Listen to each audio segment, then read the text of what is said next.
Assalamualaikum warahmatullahi wabarakatuh. Jumpa lagi bareng saya Pak Bowo, masih di channel yang sama, yaitu channel kelas online, channel yang memberikan informasi pembelajaran bagi sobat belajar dimanapun Anda berada.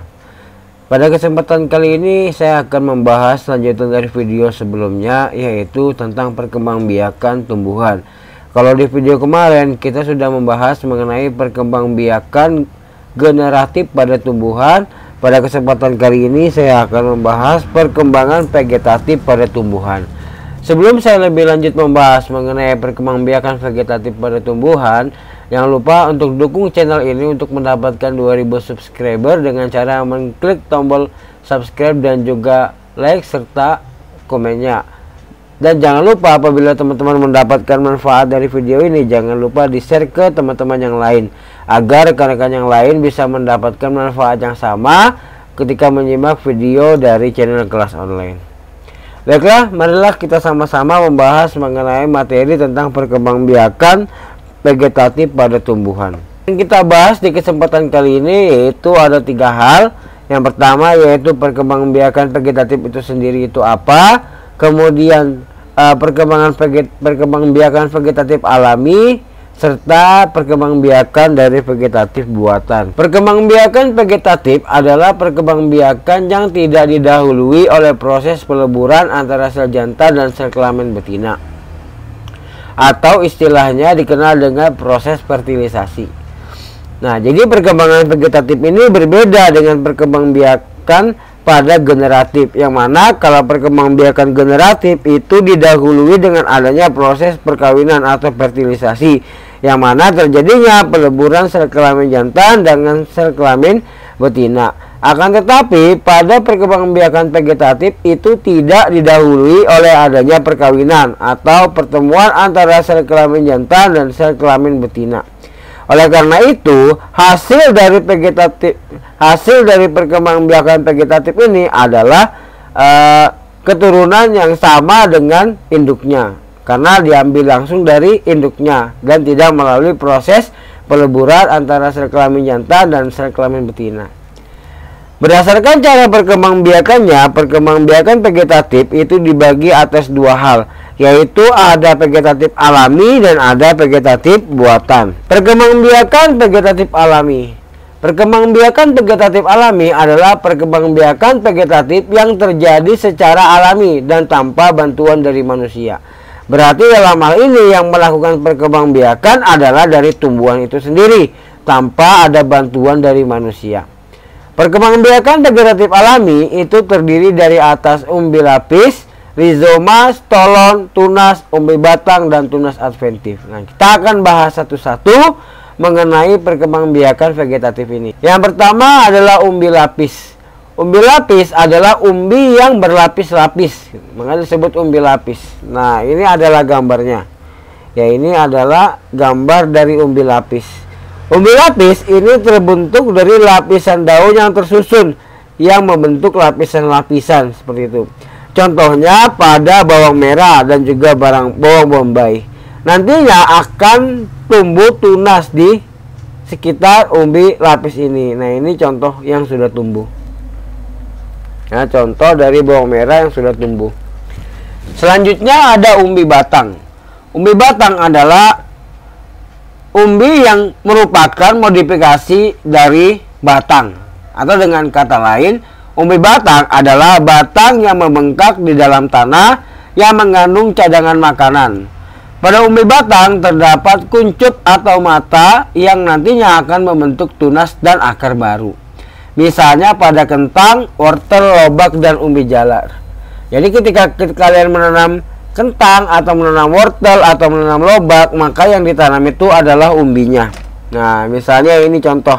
Ini adalah umbi batang pada kentang. Dari kentang ini yang kita ambil, kentang ini akan menimbulkan tunas dan akar baru. Nah, ini contohnya pada wortel, dan ini contohnya pada ubi. Jadi di umbinya ini nanti akan tumbuh tumbuhan baru seperti itu. Maka perkembangbiakannya melalui umbi batang. Selanjutnya ada rizoma, stolon dan stolon. tunas dan tunas adventif. Saya akan bahas di rizoma dan stolon. Rizoma dan stolon ini hampir sama ya kalau dilihat. Rizoma atau dengan kata lainnya ada yang menyebut rimpang. Ya. Rizoma adalah modifikasi batang tumbuhan yang tumbuhnya menjalar di bawah permukaan tanah dan dapat menghasilkan tunas dan akar baru dari ruas-ruasnya. Saya ulangi, rizoma atau juga rimpang adalah modifikasi dari batang tumbuhan yang tumbuhnya menjalar di bawah permukaan tanah dan dapat menghasilkan tunas dan akar baru di ruasnya. Contoh tumbuhannya yaitu temulawak, jahe, dan alang-alang. Selanjutnya stolon. Stolon atau biasa disebut dengan istilah geragih merupakan batang yang timbul menjalar di atas tanah. Kalau rizoma batang yang tumbuh di bawah permukaan tanah, sedangkan stolon adalah batang yang timbul menjajar di atas tanah. Jika batang tertimbun tanah, pada ruas-ruasnya akan tumbuh individu baru. Contohnya apa? Arbe, stroberi, dan daun kaki kuda. Saya punya gambar yang pertama. Ini adalah contoh dari rizoma, yang mana modifikasi ini batangnya ini kan, batangnya tumbuh seperti ini.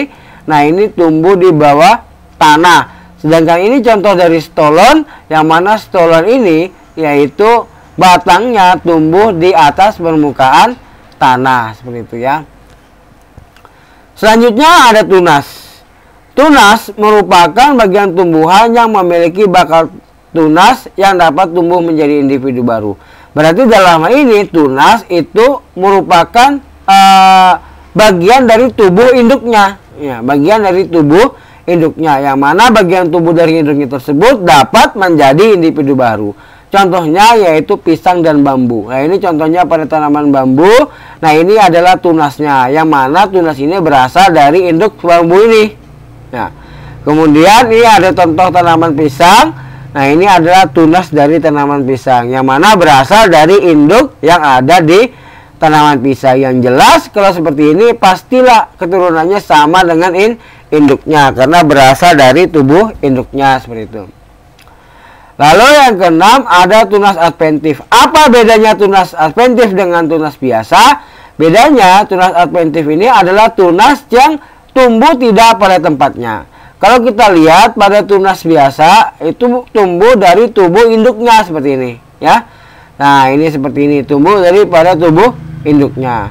Berbeda pada tunas adventif, ini tunas yang tidak tumbuh tidak pada tempatnya, misalnya pada akar, sehingga disebut dengan istilah tunas adventif akar, yaitu tunas yang tumbuh pada akar. Nah, ini contohnya. Seperti yang kita tahu bahwa fungsi akar itu adalah sebagai menyerap sari-sari makanan dan juga menopang tumbuh-tumbuhan. Akan tetapi pada tanaman ini tunasnya malah tumbuh di akar, seperti itu. Nah, ini bukan tempat yang sebenarnya bagi si tunas untuk tumbuh. Nah, makanya dia disebut dengan istilah tunas adventif. Ada lagi tunas yang tumbuhnya di daun. Nah, seperti yang kita tahu bahwa daun itu adalah fungsinya sebagai tempat fotosintesis. Tapi kenyataannya bahwa di tanaman ini tunasnya itu tumbuh pada daunnya. Makanya disebut dengan istilah tunas adventif daun, yaitu tunas yang tumbuh di daun. Misalnya pada tanaman cocor bebek, seperti itu. Oke, selanjutnya adalah perkembangbiakan vegetatif buatan. Perkembangbiakan vegetatif buatan adalah perkembangbiakan vegetatif yang terjadi secara buatan. Artinya kalau buatan itu pasti dengan bantuan manusia, berarti bukan tumbuhan itu sendiri yang melakukan perkembangbiakannya. Perkembangbiakan vegetatif buatan itu terdiri atas cangkok, menempel atau okulasi, menyambung, ada juga yang menyebutnya dengan mengenten, ada dengan menyetek, dan juga yang terakhir yaitu merunduk. Nah, kita bahas satu-satu ya. Yang pertama ada istilah cangkok. Apa istilah cangkok? Cangkok adalah perkembangbiakan vegetatif buatan dengan cara membuang sebagian kulit dan kambium secara melingkar pada cabang. Nah, ini kita lihat gambarnya. Jadi ada tumbuhan itu di bagian cabangnya itu dibuang. Ya, dibuang kulit batangnya dan juga kambiumnya. Kenapa Pak harus dibuang? Karena tujuannya untuk memotong memotong jalur makanan, ya. Nah, lalu ditutup dengan tanah yang dibalut dengan sabut atau plastik. Ya, tujuannya apa? Supaya menyediakan sumber makanan baru. Setelah tumbuh akar, di bawah cangkokan dipotong dan ditanam kembali. Artinya ketika satu cabang seperti ini, cabang pohon, ya syaratnya yang dicangkok ini harus punya kambium. Ya, jadi yang perkembangbiakan vegetatif buatan ini syaratnya dia harus punya kambium. Ya kalau tidak punya kambium tidak bisa. Misalnya pohon pisang dicangkok, ya itu nggak bisa. Atau pohon pepaya yang dicangkok misalnya. Atau pohon kelapa yang dicangkok, nah itu nggak bisa. Ya syaratnya dia harus punya kambium. Kalau tidak punya kambium nggak bisa. Ya gitu ya. Nah syaratnya yang pertama, caranya ada cabang batang seperti ini. Cabangnya itu kulitnya dikupas serta kambiumnya dikupas. Supaya apa? Supaya jalur pengangkut makanan dari sini ke cabang itu putus, ya. Supaya ini bagian cabang ini tidak mendapatkan makanan, maka kambiumnya itu dipotong atau dikikis habis seperti itu. Ya, karena fungsi kalau kambiumnya tidak dikikis habis, maka nanti akan tumbuh kulit baru seperti itu ya. Karena tumbuhan fungsi dari si kambium itu kan untuk pertumbuhan ke arah ke samping gitu. Nanti akan tumbuh dan juga membentuk kulit baru apabila tumbuhan itu luka seperti itu ya. Jadi kalau kambiumnya tidak dikikis, maka nanti akan tumbuh kulit baru yang nggak jadi cangkokannya. Ya seperti itu. Jadi harus dikikis kambiumnya. Dengan ada pengupasan kulit dan juga kambiumnya yang dikikis habis, maka nanti akan jadinya seperti ini. Sampai sini maka jalur makanan ke arah sini itu akan habis, akan terputus. Maka diganti dengan tanaman dan juga dibalut dengan plastik seperti ini. Karena jalur makanannya sudah putus, maka akan merangsang bagian ini, akan merangsang bagian tumbuhan ini untuk menumbuhkan akar atau mengeluarkan akar. Karena dia sudah tidak ada makanan di luar, maka merangsang tumbuhnya akar. Setelah nanti akarnya tumbuh, batangnya ini dipotong lalu ditanam kembali. Biasanya yang mencangkok ini adalah akar tumbuhannya akan berbentuk akar serabut. Selanjutnya menempel atau okulasi. Menempel adalah perkembangbiakan vegetatif yang memiliki sifat berbeda dalam satu pohon, tapi masih dalam satu jenis ya. Ya, tidak bisa kalau berbeda jenis.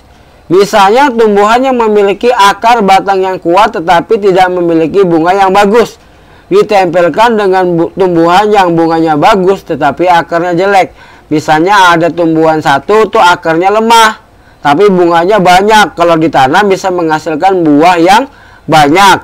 Ada tumbuhan yang satu, yang pertama itu memiliki bunga yang jelek kalau ditanam itu menghasilkan buah yang sedikit, maka yang akarnya jelek tadi ditempel ke sini ya. Jadi caranya pohon yang jadi induk ini, yang menjadi tempat dia menempel itu dikikis, dipotong, lalu kemudian ditempelkan, lalu diikat, maka akan muncul tunas baru. Yang ketiga adalah menyambung. Konsep menyambung dan menempel ini sebenarnya hampir sama ya. Bedanya kalau menempel ditempel seperti ini ya, ditempel pada batang pohonnya. Sedangkan menyambung itu disambung tanamannya seperti itu ya. Jadi konsepnya sama. Dan lagi-lagi antara menyambung dan mengenten atau menyambung dan menempel, ini dua-duanya harus paling tidak itu ada dalam satu spesies, satu genus atau satu famili seperti itu. Kalau beda jenis itu tidak bisa. Ya, misalnya nanti dulu. Menyambung ini dilakukan dengan cara menyambungkan dua tanaman yang tergolong satu spesies, genus, dan satu famili. Caranya bagaimana? Kita ambil batang yang masih muda dan tidak terlalu tua, kemudian kita potong. Ini batang pertama, batang keduanya kita runcingkan, ya. Kemudian kita sambung, kita ikat. Nanti beberapa waktu kemudian kita lepas, nanti batang ini akan menyatu, ya. Batang ini akan menyatu. Misalnya kalau kita mau bikin tanaman yang tanaman bougainville misalnya, yang memiliki bunga banyak. Dari satu pohon ada bunga yang warna merah, ada bunga yang warna kuning, ada bunga warna putih. Maka kita bisa gunakan cara menyambung ini. Jadi ini induknya, kemudian kita potong, kita kasih warna merah misalnya. Terus kita sambung lagi sini jadi warna kuning. Maka di sini akan berbunga merah, ini berbunga kuning. Kita sambung lagi jadi berwarna putih. Jadi warnanya merah, kuning dan putih seperti itu ya. Nah, jadi itu bisa. Tapi ini bisa dilakukan untuk yang satu spesies, genus atau satu famili saja. Atau misalnya ada jeruk keprok sama jeruk apa seperti itu. Maka itu bisa dijadikan satu, yang di bawah jadi akar, yang di atas jadi buah. Atau misalnya ada jeruk yang buahnya masam tapi batangnya kuat. Lalu ada buah jeruk yang rasanya manis tapi batangnya lemah. Maka batang yang keras, yang kuat ada di bawah sebagai dasarnya. Batang yang manis itu ada di atas, sehingga tumbuhan tersebut memiliki batang yang kuat dan juga berbuah manis seperti itu. Kalau berbeda jenis dan berbeda jenis bisa enggak Pak? Enggak bisa. Ya, misalnya kamu mau menyambung atau menempel antara durian sama jeruk, tidak bisa. Ya, karena berbeda. Atau ingin menyambung atau menempel antara rambutan dengan jambu, tidak bisa karena berbeda jenis. Karena di sini karena apabila dia berbeda jenis, maka susunan gennya itu sudah memiliki perbedaan. Selanjutnya adalah menyetek. Menyetek ini adalah perkembangbiakan dengan menanamkan potongan dari batangnya. Misalnya pada singkong. Kalau kita mau menanam singkong, biasanya kita ambil batang singkong, lalu kita runcingkan, lalu kita tanam. Maka dari batang itu nanti akan muncul akar. Nah, ini yang disebut dengan peristiwa menyetek, atau stek batang, ada yang mengatakan seperti itu. Lalu yang terakhir adalah merunduk. Merunduk itu apa? Menundukkan. Jadi kalau misalnya ini ada batang seperti ini, maka batang ini ditundukkan ke dalam tanah ya, di dalam tanah lalu ditimbun. Nanti di timbunan ini akan tumbuh akar. Syaratnya di merunduk ini harus kita kupas dulu batangnya. Kita lihat pengertiannya. Merunduk adalah perkembangbiakan vegetatif dengan cara merundukkan atau menundukkan cabang tanaman yang dikupas dan kemudian ditimbun dengan membiarkan ujung cabang tanaman berada di atas permukaan tanah. Kemudian bagian yang ditimbun akan tumbuh akar dan tunasnya. Jadi ketika ada batang cabang seperti ini, maka yang muncul seperti ini akan kita timbun, kita tundukkan. Ya, kita tundukkan itu, kita tarik ke bawah sehingga dia merunduk atau menunduk. Kemudian kita timbun. Tapi sebelumnya bagian ini harus dikupas dulu. Dikupas dulu lalu ditimbun. Kemudian nanti akan tumbuh akar. Setelah tumbuh akar baru ini dipotong sehingga menjadi individu baru. Nah, ini contohnya. Ini tumbuhan induk. Ini batangnya kita tundukkan ke dalam tanah. Lalu kemudian kita timbun. Setelah itu di sini akan tumbuh akar. Ketika tumbuh akar, cabang ini bisa dipotong, maka jadilah individu baru. Oke, sekian dan terima kasih pembahasan dari saya. Mohon maaf apabila terjadi kesalahan. Jangan lupa kembali saya sampaikan untuk dukung channel ini agar tetap eksis dengan cara mengklik tombol subscribe dan juga like-nya serta share-nya.